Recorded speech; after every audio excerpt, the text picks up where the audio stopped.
Boa noite a todos. Eu sou o Dr. Flávio Antônio Zagotto Vital e vim falar para vocês, dentro da disciplina de Biologia Evolutiva de Plantas, da origem dos cloroplastos e da mitocôndria. Todo esse conteúdo que eu vou abordar foi retirado do livro Fundamentos de Biologia de Alberts e colaboradores.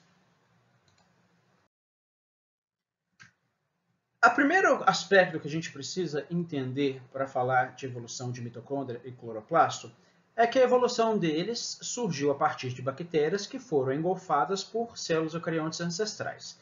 E isso ocorreu há mais ou menos 1 bilhão de anos.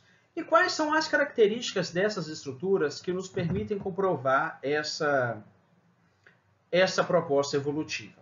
Ambas as organelas têm seu próprio material genético, é um material circular, semelhante ao material genético das bactérias, né? O plasmídiozinho circular.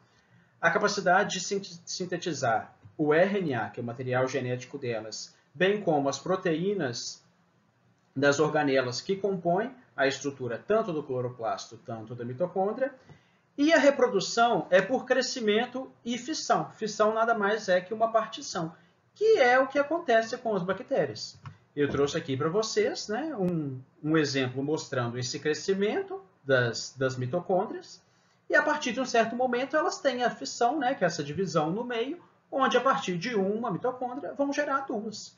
Né, um movimento típico, uma reprodução típica de bactérias. E qual foi a vantagem da fosforilização oxidativa para a evolução das bactérias antigas?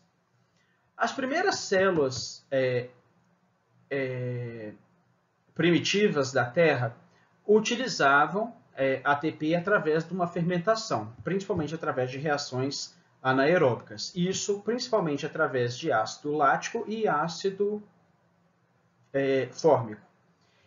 E essa grande fermentação ácida gerava muito H+ na atmosfera, que diminuía muito o pH. Cada vez mais o pH da atmosfera ia ficando ácido, né, com a liberação do H+. Então, essa acidificação do meio foi gerando como a gente pode ver aqui, foi gerando uma seleção das bactérias que já possuíam proteínas transmembrana com capacidade de bombear para fora esse H+. E isso impedia que o meio celular dessas bactérias antigas se tornasse demasiadamente ácido. A partir disso, as bactérias foram encontrando artifícios de bombear esse H+ para o meio externo sem gastar ATP. Se elas não gastavam ATP, mesmo que fosse uma quantidade muito pequenininha de ATP, essa energia era estocada e permitiu que elas investissem essa energia em outras atividades celulares, ou outras atividades celulares que gastavam energia, ou na síntese de organelas mais complexas.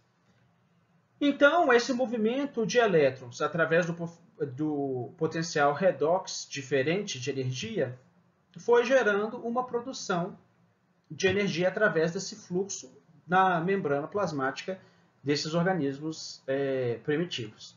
Então, a gente pode ver aqui que o primeiro transporte do H+ para o meio externo era através de bombas de próton que gastavam ATP para o fluxo externo. Depois foram selecionadas, né, as bactérias que apresentavam essa capacidade de transporte transmembrana para bombear o H+ para o meio externo. E na terceira etapa, que já foi essa evolução, que foi o acoplamento da bomba de prótons e das proteínas de transporte, né, da membrana, mas só que com duas proteínas de transporte da membrana, bombeando 2 H+ externo, e a gente vê que a bomba de prótons se inverteu.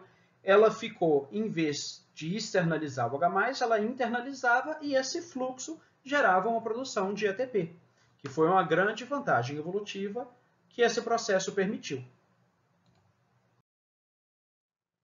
Então, o avanço evolutivo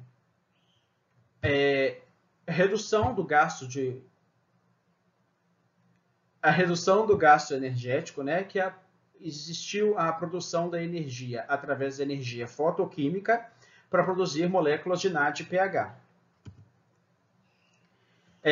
Esse mecanismo utilizava inicialmente a energia produzida pelo sulfito de hidrogênio, né? o SH2, porque o potencial redox dele era muito baixo, era apenas de menos 200 MeV. E necessitava de uma cadeia de transporte de elétrons relativamente simples, né? Porque era uma molécula fácil de ser quebrada. Então, liberava o enxofre para a atmosfera e com essas duas moléculas de H+, que eram produzidas, era feito o transporte de elétrons dela através da ferredoxina, que transportava para o NADPH, gerava uma molécula de NADPH. Esse mecanismo primordial era utilizado por esse tipo de bactéria, que era o Chlorodium tépido, que utilizava essa rota metabólica. Com a evolução, o próximo passo evolutivo foi parar de utilizar o sulfito de hidrogênio e utilizar a água como fonte de energia. Mas como a água tem um potencial de redução muito maior do que o sulfito de hidrogênio, foi necessário, né, dar uma modificação, né, complexar mais aquela estrutura de produção de fotossistemas, de quebra e de transporte de elétrons. Então, o fotossistema 1, que era utilizado pelaquela bactéria primitiva, continuou da mesma forma, mas teve uma necessidade de um novo fotossistema, o fotossistema 2, para quebrar essa molécula de água com um grande potencial redox. Agora ela já estava em 1200. Então, com esse transporte de elétrons e com esses dois fotossistemas, o que aconteceu? Além da produção de NADPH que já existia no fotossistema 1, agora também é produzido uma molécula de ATP. Então, a quebra da água tinha um ganho energético muito maior com a produção de duas moléculas energéticas diferentes. E, além disso, aquele sistema daquela bactéria primitiva que nós vimos anteriormente gerava apenas a produção de enxofre para a atmosfera. Agora, esse novo sistema vai gerar a produção de O2. Então, vai ter uma modificação muito grande na composição atmosférica pela liberação desse O2. Então, as consequências evolutivas de toda essa quebra energética e produção energética a partir da água foram três. Os organismos com poucas demandas químicas do ambiente, né? Agora ele produzia água, que tinha muito abundante no ambiente, e a luz que era utilizada para quebrar essa molécula de água. Grandes quantidades de matéria orgânicas fermentáveis começaram a se acumular, que vão permitir o surgimento de indivíduos anaeróbicos, e o O2 foi lançado na atmosfera em grande quantidade, que vai permitir o surgimento de outras estruturas que vão consumir esse oxigênio. Então, aqui com o gráfico, né, da disponibilidade do oxigênio na atmosfera, e esse pico surgiu a partir da quebra da água para a produção de energia naqueles dois fotossistemas, o fotossistema 1 e o fotossistema 2. E para esse sistema de produção e liberação de oxigênio também era muito necessário o ferro que estava disponível nos oceanos. Por quê? Para compor aquele sistema e ser utilizado como ferredoxina, que era muito importante na cadeia transportadora de elétrons. E com a produção dessa grande quantidade de oxigênio, também foram surgindo indivíduos aeróbicos que consumiam esse oxigênio e liberavam o O2 para a atmosfera. E houve um equilíbrio de organismos aeróbicos que consumiam oxigênio e esses indivíduos fotossintetizantes que liberavam o oxigênio. Então, houve um ciclo. E, através dessa estrutura evolutiva, a gente consegue concluir que as mitocôndrias surgiram a partir da incorporação de uma bactéria aeróbica que perdeu a capacidade de sobreviver da energia luminosa. E o cloroplasto são descendentes desses indivíduos aeróbicos, eucarióticos aeróbicos, que capturou uma bactéria fotossintetizante. E essa bactéria fotossintetizante era precursor do cloroplasto. A gente vê aqui nesse esqueminha, né, uma célula que já possuía duas mitocôndrias incorporadas. A partir de uma incorporação de 2 cloroplastos, ela se transformou na célula eucariótica capaz de produzir energia da fotossíntese, pelo processo de fotossíntese.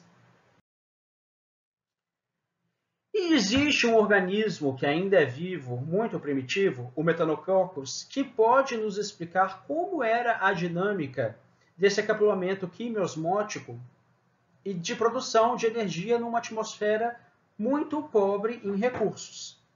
Então, ele ajuda a comprovar que essa proposta evolutiva é válida de acordo com a estrutura metabólica dele. É uma arqueia, que ela vive em fendas hidrotérmicas do oceano, que tem a temperatura muito elevada e está na ausência completa de luz e oxigênio. Ela utiliza para as suas necessidades metabólicas o hidrogênio, o CO2 e o nitrogênio. E o modo de existência dela pode explicar o quê? Como o transporte de elétrons ocorre para produzir energia e a extração de moléculas de carbono a partir de materiais inorgânicos.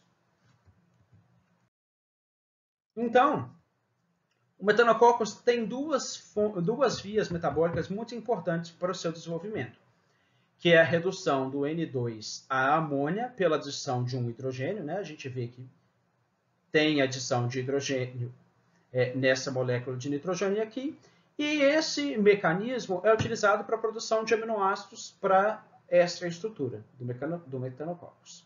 E também ele converte CO2 e água em açúcares, que são utilizados no consumo do seu metabolismo. E essa grande parte de energia que é consumido, principalmente da transferência de H2 para o CO2 e tem a produção de metano. Por isso que ele é chamado de Metanococcus, devido a essa produção de metano que ele gera do seu metabolismo. E a transferência de elétrons ocorre na membrana plasmática, que resulta no bombeamento de prótons, ou H+, através dela. E esse gradiente eletroquímico de prótons leva a ATP sintase a produzir um ATP. Então, esse acoplamento quimiosmótico ajuda a entender como esse fluxo de elétrons através da membrana forneceu grande quantidade de energia para os organismos primitivos. Então, os conceitos essenciais para a gente concluir, que acredita-se que tanto as mitocôndrias quanto os cloroplastos evoluíram de bactérias que foram endocitadas, né? A gente vê aqui a incorporação, a gente já viu no esquema a incorporação dessas organelas. Tanto mitocôndrias quanto os cloroplastos têm o seu genoma próprio e se dividem por processos semelhantes às bactérias, ratificando que eles evoluíram a partir de bactérias primitivas. E o mecanismo de acoplamento quimiosmótico tem uma origem muito antiga, que explica como ocorreu a produção de ATP numa atmosfera muito primitiva, onde não existia disponibilidade de oxigênio ou de luz. Não que não existia a presença de luz, mas que a luz ainda não era utilizada na rota metabólica desses indivíduos primitivos. Agradeço a todos vocês pela atenção. Está aqui o meu e-mail, caso vocês tiverem alguma dúvida no que foi explicado. Boa noite a todos.